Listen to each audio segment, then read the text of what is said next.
Good evening, everyone. It's great to see all of you here. Congratulations on surviving, making it to the last night. You don't look too bad. You've done well. I mean, some of you better than others, I will say. Oh, we're going to turn that on. Yes, I could have done that, Nick, but thank you. It's been an interesting session for sure. We sure appreciate the media and the role that you play in helping to inform the citizens of Utah. And distill the information on 45 days and over five. I don't know how many bills are we at now. Does anybody have their counter? Oh, I got it. Hold on. What we got? We're at.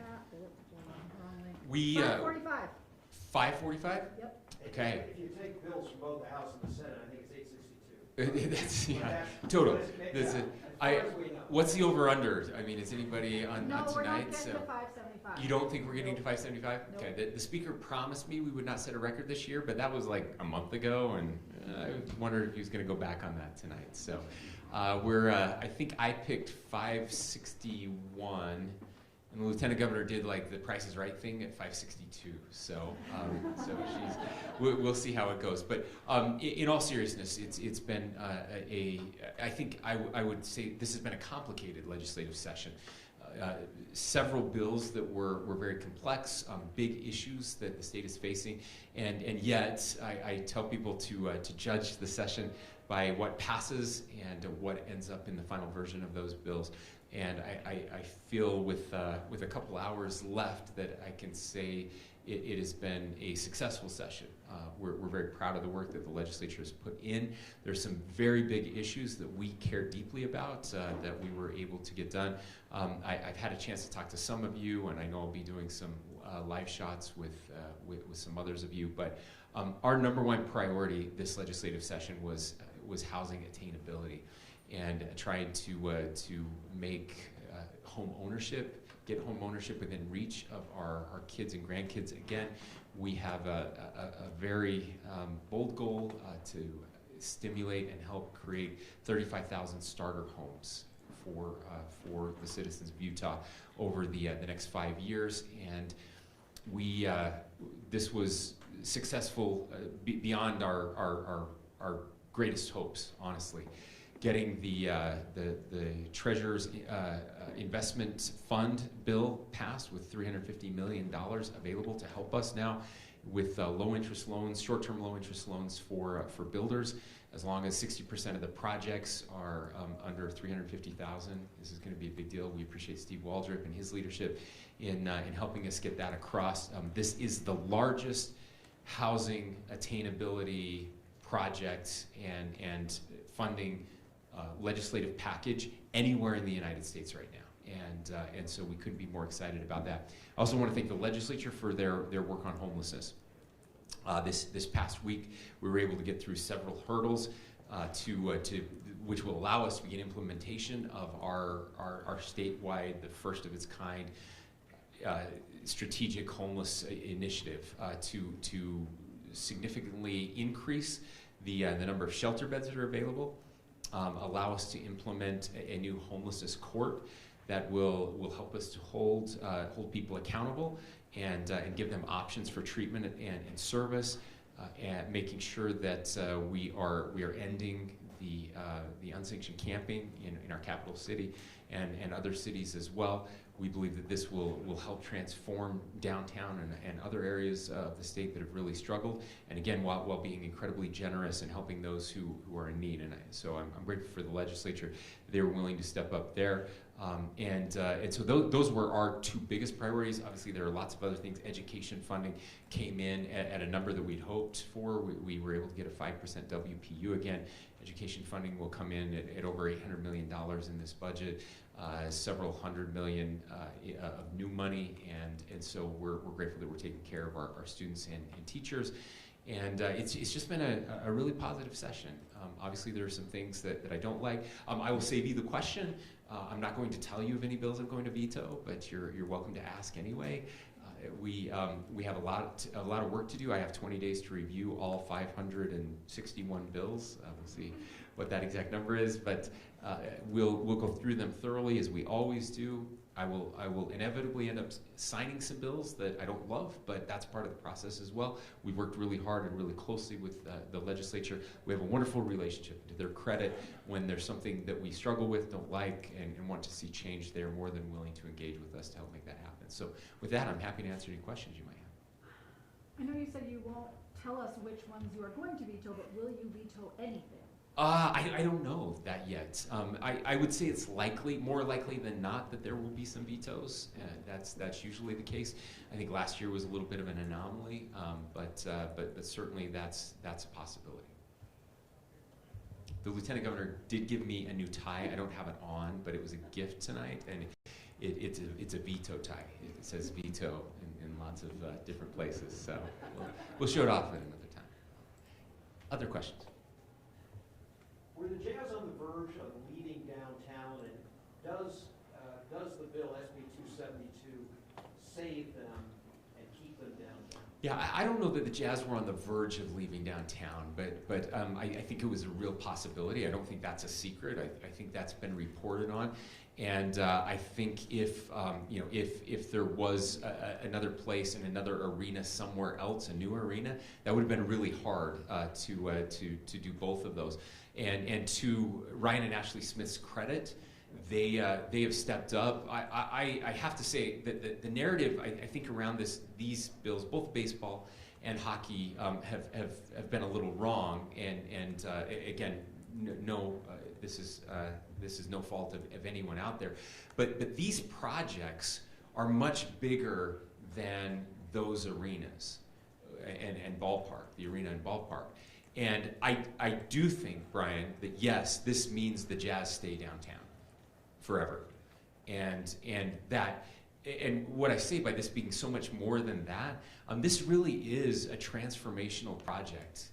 We're talking several city blocks, including what the LDS Church is planning to do. And I haven't seen those plans. I know there were some leaked plans that turned out not to be the real plans, but I do know, and they said yesterday that they're very engaged and interested in what's happening here. So this is not just a generational opportunity. I believe this is a once in 100 years opportunity to truly transform downtown and turn it make it one of the most iconic cities in the country over several blocks. So this is not just about an arena or the Delta Center. It's much, much, much larger than that. But this is one of those very complicated issues, not just because it's not a complicated bill, it's a fairly elegant bill. I think it's about 12 pages, but it's about the different groups that are involved in that. So you had to have the city, and you had to have the county, because the convention center is the county, right?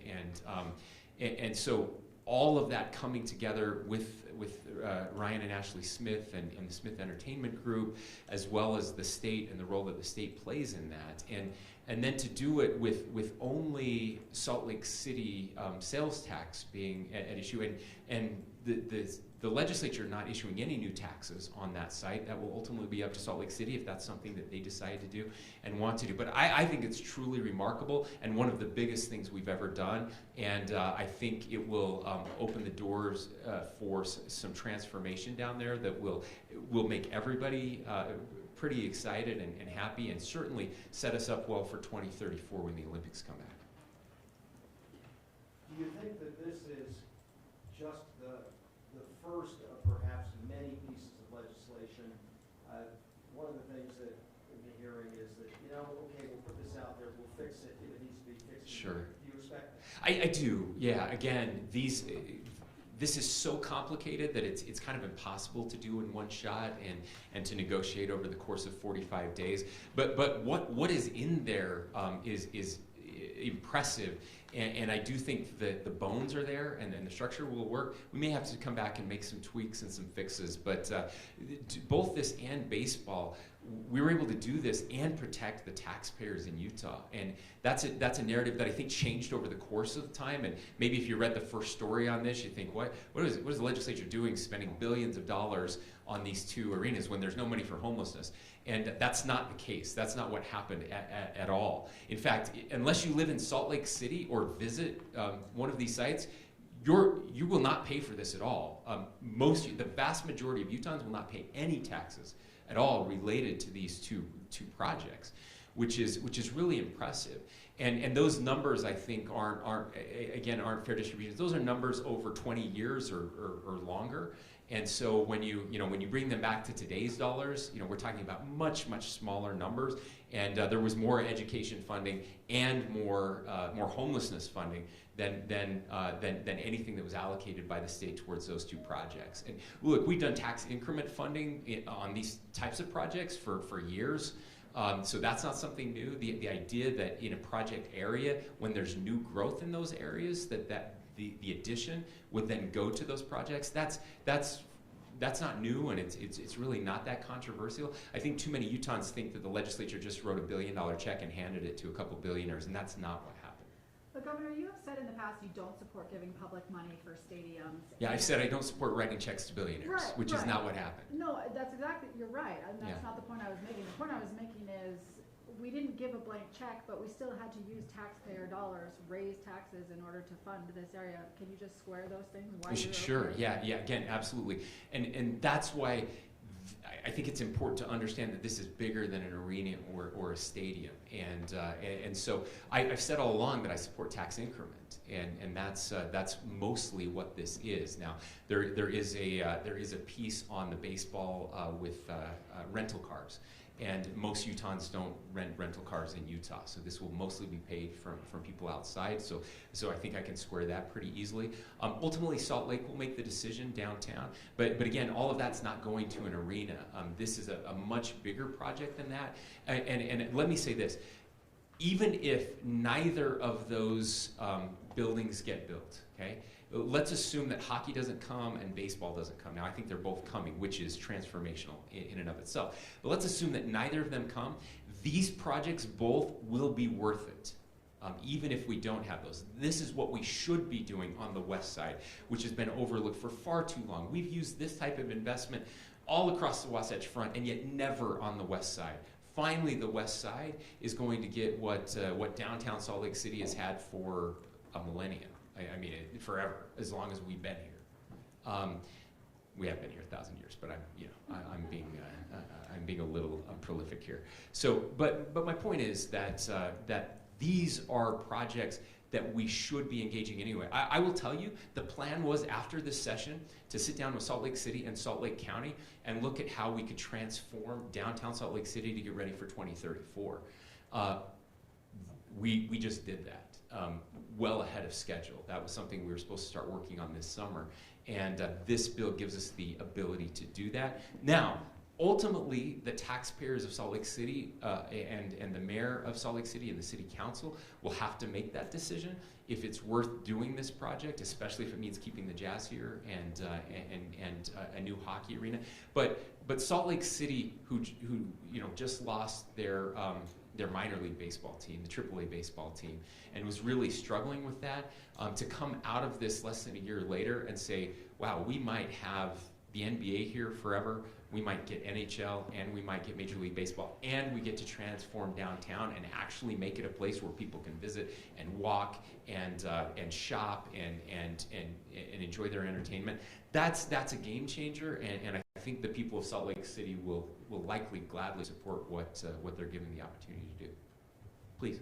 Speaking of athletics, can you talk a little bit about your perspective on the NIL bill that Sure. will affect college athletes and their name, image, and likeness deals? Yeah, so I met with the NCAA last week when I was in Washington, D.C. Charlie Baker, who is the head of the NCAA now, is a dear friend, former governor of Massachusetts. We weathered COVID together as governors, and he comes out and skis here all the time. So I've become really good friends with him. Look, I hate NIL. I think it's a terrible thing for college sports. There are lots of things happening in college sports that I don't agree with, but I don't get to make those decisions, and so. Since NIL is kind of the law of college sports now, we have to be able to participate in that. Our colleges and universities, the University of Utah, Utah State University, they have to be able to play in that same sandbox. And we're at a big competitive disadvantage if other states aren't required to release the terms of those contracts, and I think it's important that these contracts are mostly with minors or barely over 21. Many of them will be for young people under 21. And if you're choosing between two schools and you can keep the terms of those contracts confidential or have them written about in the media and be under that same type of scrutiny, you're going to choose the school that doesn't require you to do that. And so as much as I would love to get rid of all of this, I do support the bill. I think it's the right thing to do, put us on a level playing field. And again, especially because it involves young people and minors, I think it's okay to not disclose the terms of those contracts. Any other questions? How do you feel about armed guardians in schools? Well, look, I'm very worried about school safety. I can tell you that I've had lots of conversations with Representative Cox, and we've been very fortunate here, Brian, that we haven't had a school shooting like many other states. We've implemented lots of new technologies, and we're doing more in the mental health space than ever before. We've got more counselors in schools than ever before.